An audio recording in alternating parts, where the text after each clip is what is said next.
Welcome back to the show, Business Mastery for Startups, Scaleups, and Early Stage Businesses with your host, Jerry Gadori. That's me. And this week, we have career coach extraordinaire, Steph. Is it Gillies or Gills? I didn't catch. Gillis. I was right with neither, so that's perfect. An auspicious beginning. So we have Steph, and I will not say her last name again because I clearly can't.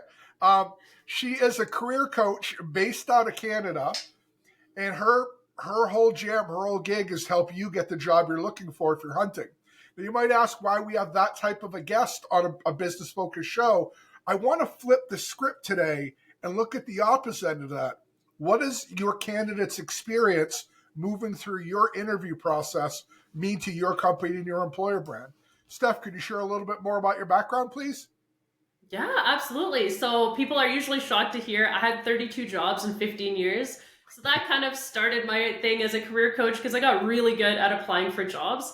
And so I ended up in the nonprofit world. And after working there for many years, I was laid off at the beginning of the pandemic.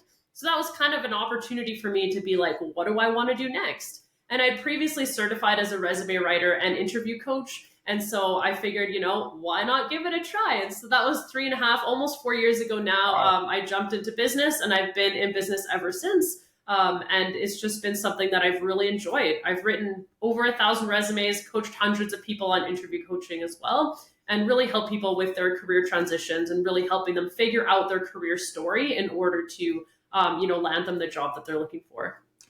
It is shocking to me that in 2025, people don't understand the power of a story. Whether on the business side or your personal side, the more compelling the story you tell, the more engagement you create, period, full stop. Absolutely. Storytelling is so important. And especially in right now in the generation of AI, it's really the only thing that sets us apart, right? Our authenticity and the way we can tell a story is really what's going to make the difference between us and someone else who has an AI generated resume or had AI generate their interview answers. So 100% agree. And if I could do a related tangent real quick, that's part of the reason why the ability to network into companies where you have the opportunity to actually speak with somebody or engage in less of a one-to-many than what you find with horrible tools like LinkedIn's Easy Button, really dramatically improve your chances. I personally am a loather of the LinkedIn Easy Button. I don't know of anybody that has had a positive experience both on the employer side. I posted a role for a .NET developer a couple summers ago, and in just around an hour, we got over 900 responses. And when we weeded through the things that we needed, we had less than 25 people that were talking to. Mind you, I write job descriptions for a living, so it wasn't a garbage, overly general one. 925. And for candidates, I hear the same thing. I replied to 1,000 jobs, and every time I hear that, all I think about is I did 900 and got to 25. I wonder where in that mass of digital paperwork you're stacked.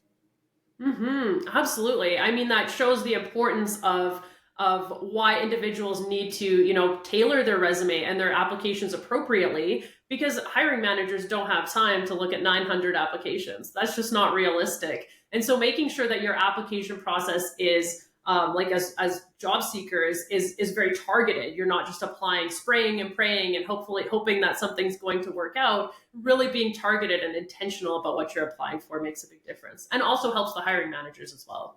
Yeah, 100%. And circling back to our topic about how these things impact your employer brand. So my company teaches organizations how to become top employers. So I felt it even more important than most to do the right thing and make sure that we engage in stuff. But what we have set up is when you apply to one of our jobs, we auto respond. We have your resume, we're reviewing it. Someone will get back to you as soon as we have more information. So we have a little bit of lead time to burn through. And again, out of over 900, we only had 25 we're talking to. But we also have a template for just quick no's for those others. Again, nobody wants to get that quick templated no, but in my experience, it's better than the nothing. Of all of the things I want to be known for, being a ghost is not one. That's definitely one of the biggest frustrations for job seekers is even if they don't get the job, it's the frustration of not hearing back. So some people will be holding out hope and like, oh, I wonder if I've heard back from, or I'm going to hear back from them. And months later, they're like, oh, they've already had someone in the position for 2 months. And so when you can really, as an organization, set up those automations, which isn't that difficult, right? It's not like we're asking you to send a personal email to every single applicant, right? It's an automation. It's something you set up and you don't have to think about it. You just click a button and it happens. And that could just make a huge difference for the candidate experience. Just to know that either they're in the process, their resume has been received, or whether they've been eliminated from the process, so they can then move on and not have to continue to, have this thing over their head that they might be thinking about continually. Yeah, I've not seen a modern ATS that doesn't have autoresponder capability. And even if you, by some miracle, have found one that doesn't, both Google Workspace and Microsoft O365 have template options in email. Just create a template. It's two more clicks than having it automated, but you can still get it done quickly.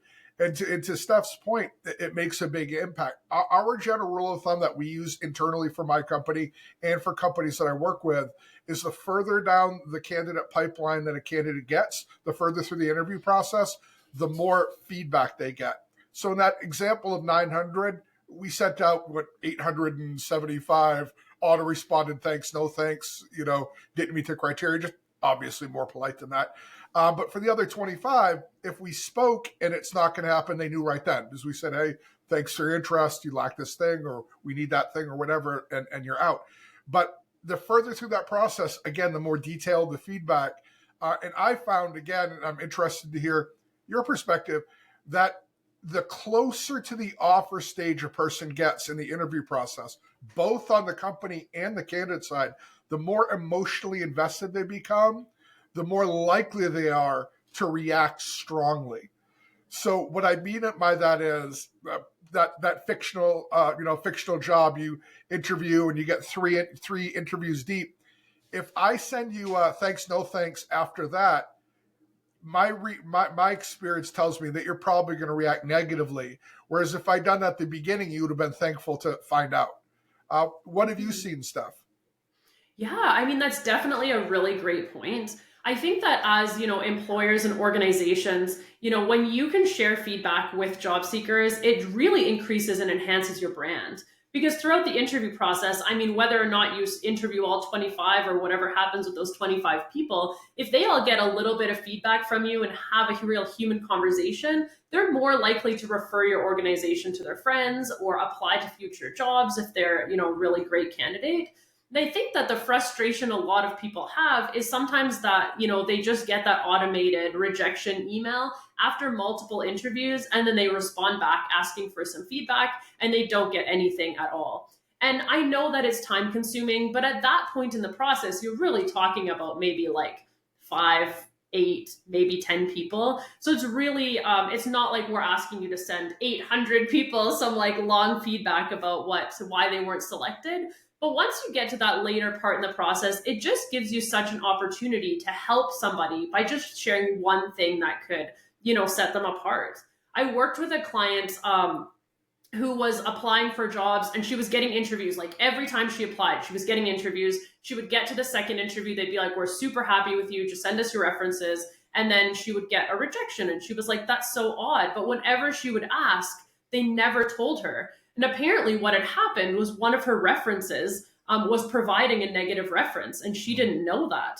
And nobody had told her, like no one was giving her this feedback. So they had no problem with her. It was just when they got to the reference stage, this individual was saying something that was untrue and unfair. And so had she known that, she would have gotten like 7 job offers already. And so had one employer just let her know, like, hey, I don't know if you want to look into this, but one of your references wasn't as positive as we were expecting it to be, that would have given her that opportunity to then be like, oh, okay, like I need to go figure it and sort this out, and could have saved her a lot of grief. And I know it does take a little extra time on the employer's part, but it definitely does, increase your brand and just helps. It just gives back to the community, especially during this, a little bit more challenging job market where there can be 900 to sometimes I've heard 2,000 applicants for positions. And so, and that just gives job seekers a little bit of that hope and a little bit of, something that they can latch onto and improve for their next interview. Yeah, you said something there that I especially want to pull apart and talk about because it's super important. People forget the numbers involved. So if, for example, I post a role and I'll keep the numbers easy and 100 people apply, of that 100 people, let's say my recruiter, based on resume screens, 15 of them, and they send 3 of them on to the hiring manager, and the hiring manager hires one. That means that 100 people engaged for one person getting hired. That means that you touch 99 that didn't. Now, again, I've seen very few people that enjoy getting bad news. I've seen very few people that enjoy being rejected. And the further down that pipeline they get, the more personal it feels because they've interacted with the organization a couple of times. How you handle those people has a dramatic impact. Again, just think about that for a second. Let's flip this to the sales side. Every 100 people that engage with your company, you sell one. You need to make dang sure the other 99 are happy so they come back and give you another shot. So I couldn't agree more. And I'll add one more thing. It's even more true if you work in a niche. So I'll go back, old experience. I used to work with a company called Apicero, a MuleSoft consulting company. MuleSoft folks are hard to find. They were even more so back then. We grew super crazy fast, 2,500 people in 5 years, super fast. We took a disproportionate, unfair percentage of the MuleSoft community and hired them and made them ours. The way that we did that was to develop a reputation in the marketplace as the type of company that top talent can 10x their career with. Part of that, a big part of that, was candidate experience. Candidates knew that maybe they don't get this one, but they had a positive experience. So to your point earlier, Steph, they were willing to apply again later. And I think not enough companies think of that. Yeah, I mean, for myself, I had an experience. This was like probably 10 years ago, something like that. But I applied to this position and I was, got the second interview and I was really excited about it. And I was hoping I was going to get it. And when they came back to tell me I didn't get it, they told me the only reason was because someone who applied who had literally worked at this exact company in this exact position, just in another city. And so they were like, we really liked you, but we had to give it to them because they already knew the job. They already knew exactly what to do. They just had to learn the community. And so for them, it was just like a decision that they had to make. And so that made me realize like, okay, I didn't second guess my own skills. I didn't second guess my interview skills. I left that feeling confident that, I did a really good job. I could do a good job again in the next interview that I'm faced with. And yeah, it just left with a positive experience. And I did end up applying. I think I applied for a job there again, but like it was something that, you look at it, and I still live in that same city. And so I look at that organization in a positive light rather than like, oh, that place, every time I drive past it. So no, that's exactly right. And you're a living example of the point that we're trying to make. You weren't selected for the job, but you didn't walk away with a bad feeling about the company. So when a job like that, came up again, assuming you were in the market, of course, you wouldn't hesitate to try again because your experience was positive. And, that's a point I really want to drive home here. At a time in the world when companies have a relatively bad reputation, if you log onto LinkedIn or you listen to the news, there's not too many people saying, wow, corporations are the best. It's not a message you're hearing. So the more that you can go counter to that macro message, the more powerfully you stand out.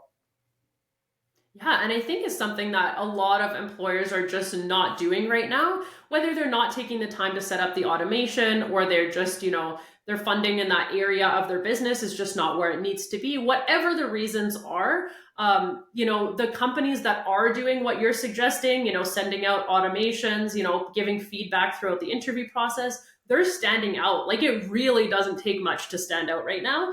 So even if you do a little bit on that front, it makes you stand out so much more because so many organizations are just not doing it. Yeah, when I'm working with a client to build their employer brand, I always talk to them about 2 levels of that brand.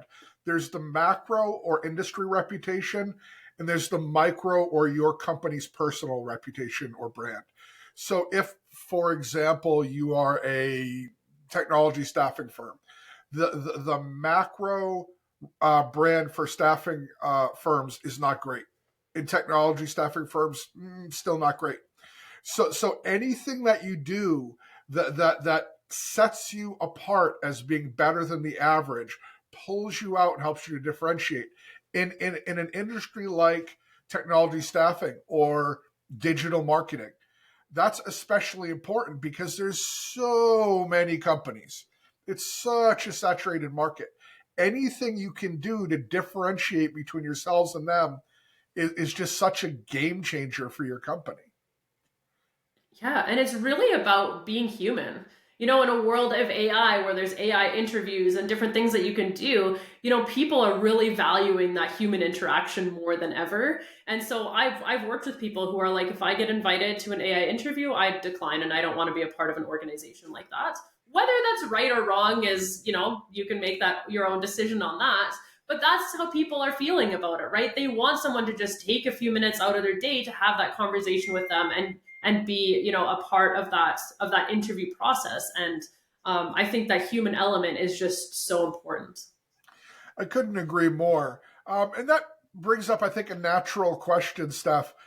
If you could give a startup leader or a business leader any one piece of advice, what do you think that would be?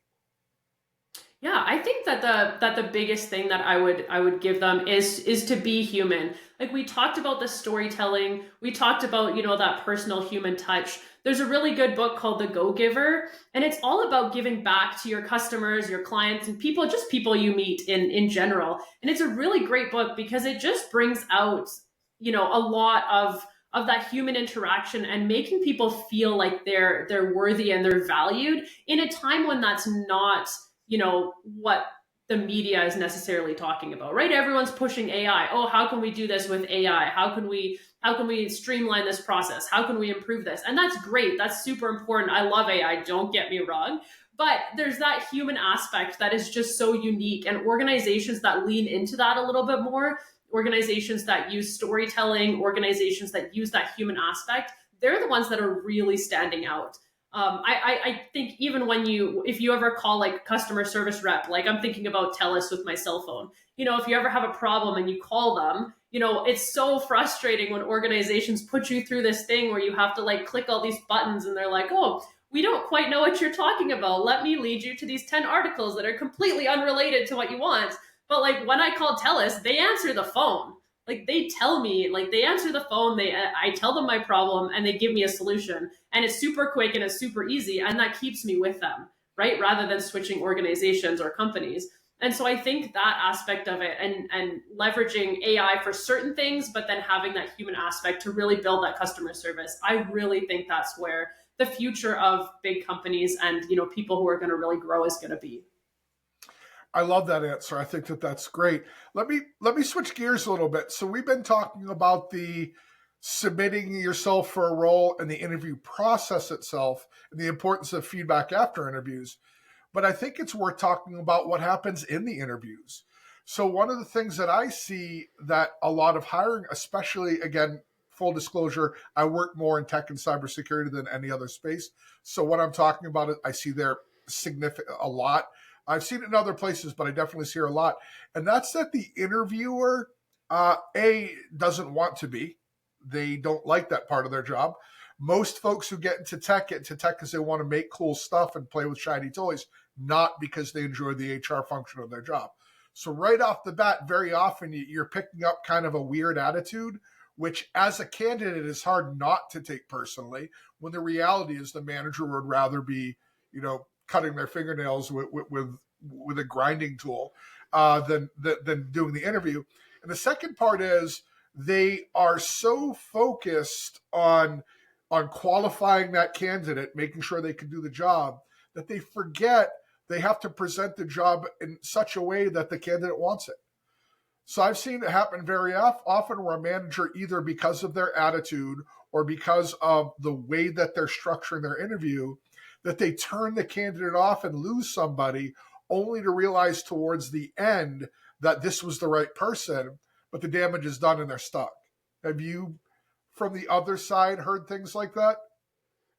Absolutely. I think that the most success, the ones where candidates talk about interviews or companies that they're really happy or excited about, it's usually more of a conversational interview. So Yes. they're, instead of like spending all this time, what a lot of employers will do, like you said, is they're spending all this time trying to qualify someone. Okay, I'm looking for this one specific thing. But like to find one person who has all these specific things that you're looking for is very unlikely. And so, really expanding that horizon and thinking about transferable skills and how an individual's maybe unrelated background can contribute to the role and maybe provide a different perspective. And those things, so keeping that open mind during the interview process can make a big difference there. And also, having it more conversational. And I know sometimes like organizations have, okay, you have to ask these like 7 questions, like this is the requirement. But that doesn't mean that, the candidate can't ask questions throughout the interview and you can have a more back and forth rather than I'm going to ask 7 questions. You can ask 3 questions and then we'll tell you the rest of the process and then it's over. I mean, that's boring for everybody. So if you're on the if you're an interviewer and it's not something you love, find a way to make it fun. Find a way to make it more you and more interesting, even within the parameters or the framework that you might have to stay in, because that's when you're going to meet people more authentically and you're going to get to know someone a little bit better so you can know whether or not they're going to fit in with the way you guys work, if they're going to fit in with the role, if they're going to fit in with the team and contribute in a different way. And so that can make a huge difference. No, I love that. And I will say, if I could put on my recruiter hat for a minute, back when I was actively recruiting before I owned my own company, I would prep my candidates and say, look, you know, discovering if this is a good opportunity is the job of both of you. The manager needs to make sure you have the skills they need and that you're a cultural match for the company. You have to make sure that this opportunity is a logical next step in your career and that culture is the type of one you'd be blessed to work in. So it can't be an interrogation. You've got to answer their questions and ask questions back so the conversation happens. And not only will you learn the things that you need to learn in order to make an educated decision, but also you're showing a level of confidence in your willingness to engage with a manager that I've yet to find a manager that didn't like. Yeah, and I think I always remind job seekers as well that a lot of times interviewers are nervous too. And Yes. so if you're the interviewer and you're nervous and you've never done this before, that can help you also give grace to the people who are coming into your room. I mean, I've been on the interviewing side before, and the candidates who are coming in were like well spoken, but you could tell they were very nervous. And so, not the things that they said didn't always come out the way they wanted it to. And so giving a little bit of grace for that because they're nervous and this is an uncomfortable situation and they're trying to put their best foot forward, even if it's uncomfortable for them to talk about themselves. And so when you think about all those things and the times that you've been in the spot of a job seeker, you can give a little bit of grace to the individuals who are coming in and not have like a specific. I was just talking to someone, that's why I keep going back to that, who said, that interviewer had like a specific, like, this is exactly what I want. And he's like, oh, well, why hasn't this thing been working so far? And he's like, it doesn't matter. It's not working. We want to change it. And he's like, okay, but I need to understand what's not working in order to tell you how I would change it. And so, but this guy had like an answer in mind and he wanted that answer. And if you didn't give that answer, he was like, I don't know, this isn't going to work out. And so if you're that stringent, it's not going to bring out the best in the candidates either. 100% yes, off the bat. The second thing, though, often when I hear stories like that, not a universal truth, but often when I hear stories like that, it's an indicator that the person doesn't understand the solution and has been given something to listen for. So I see that most often early stage when it's an HR or a recruiter interview, when that manager has said, hey, the senior developer needs to have these 7 things. If they don't have these 7 things, then they don't have the skills we need. So that person's basically word matching mentally and trying to ask questions that will cause that candidate to give that answer. What happens, again, full disclosure, cybersecurity and tech is my primary background. But what happens very often, if you're inexperienced, is that candidate will say something that means the same thing. They're giving you the answer, but it's not structured in a way that you're catching that word that you're hunting for. And yeah, no, I've heard exactly that story before. The other thing I like to mention real quickly about the intimidation part, especially early stage. I used to do a ton of, I still do a fair amount, but I used to do a ton of recruiter training. And I would train recruiters just coming in the industry. So these are guys and gals in their mid 20s, fresh out of college, and they're interviewing people that have been in their profession for longer than this person has been alive. That is scary as heck. So when you're that, 60-year-old graybeard or 53-year-old graybeard like me, and you're being interviewed by a 20-year-old, giving them a lot of attitude is a fast track to shutting them down. And if you shut your recruiter down, guess who's not going to the next round? Because one of the things I think candidates might not realize, anytime a recruiter puts somebody forward to the next round, a piece of their reputation goes with them.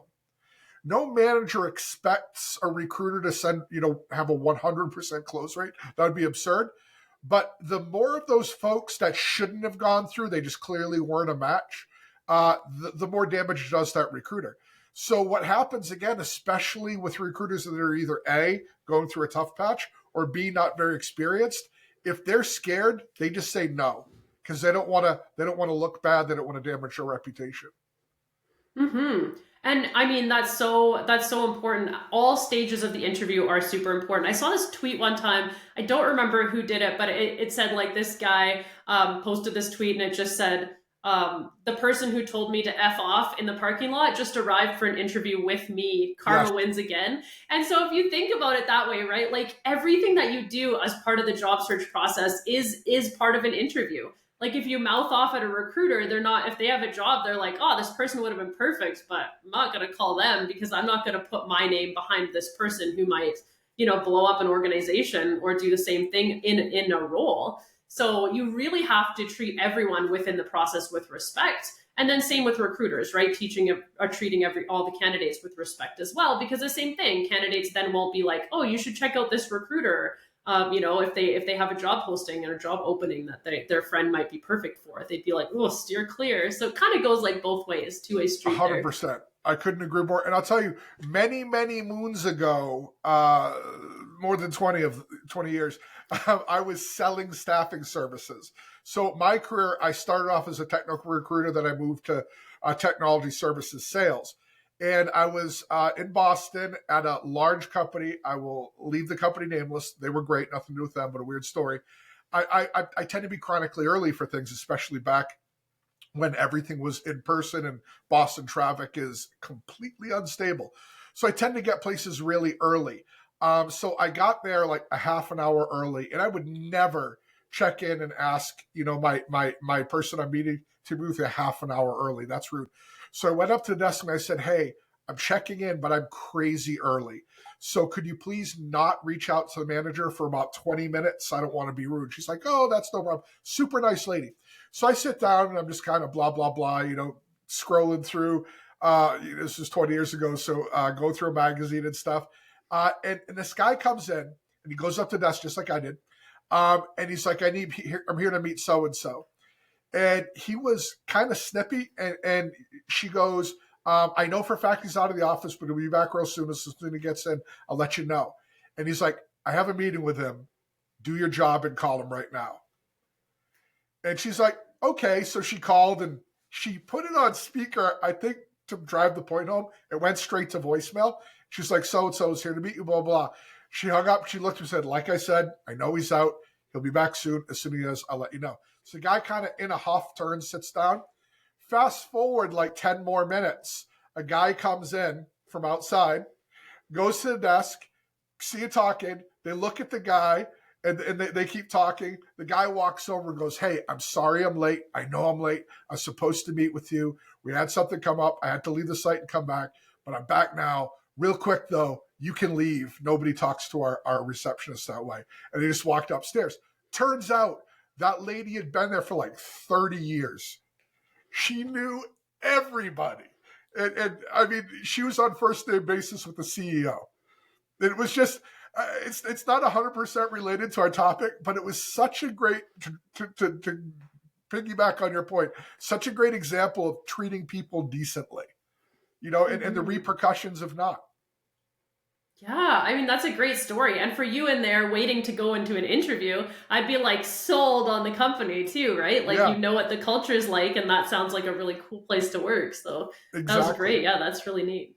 It was a cool company. I won't mention their name is Stride Right. Anyway, so I think this is a good natural break with my ridiculously long story. Steph, you've been great. You're welcome back anytime. If people want to learn more about you and your services, first, please talk to us a little bit more about your services. And second, I'll let them know how they can find you. Yeah, absolutely. So I help people who are in the job search process create their career story and communicate that story to people in order to help them land a job, whether it's a major transition or just like the next level up. I also work with leaders, aspiring leaders or leaders within organizations when the organization is trying to help their leaders speak a little bit better and, represent their brand a little more. And so I help individuals in that situation as well. And so helping them just communicate their own goals, align their goals with their own story and the organization's brand. And so that's been a lot of fun as well. I hang out on LinkedIn. It's just my name, Steph Gillis, and I also have a website, destinationdreamjob.com. I love your company name. It's very similar to my book name. So, It is. for longtime listeners, as you know, those locations will be in the show notes, so you can catch you there. Don't crash your cars while you're listening, trying to write them down. For new people, they'll still be there, so don't crash your cars trying to write them down either. As always, thank you all for listening. Continue building great things, and Steph, thanks for being on the show. Thanks for having me.